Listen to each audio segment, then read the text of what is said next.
Good day everyone, I am Cadet Francis De Rosas from BSMT S4 Alpha, and today we will discuss the history of MV Exxon Valdez oil spill.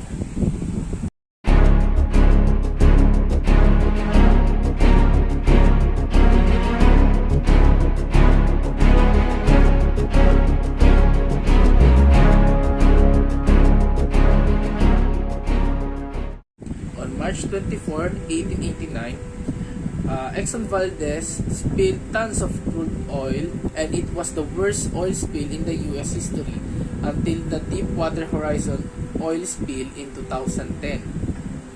Exxon Valdez oil slick covered 1,300 miles of coastal and killed hundreds of thousands of seabirds, otters, seals, and whales. Nearly 30 years later, pockets of crude oil remain in some locations. After the oil spill, Exxon Valdez returned to the service under a different name, operating for more than 2 decades as an oil tanker and one oil carrier.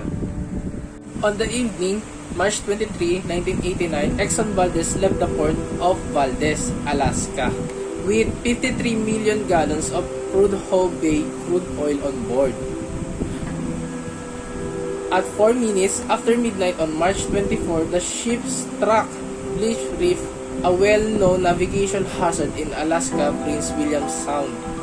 The impact of the collision tore upon the ship hull, causing some 11 million gallons of crude oil to spill into the water. At the time, it was the largest single oil spill in U.S. water.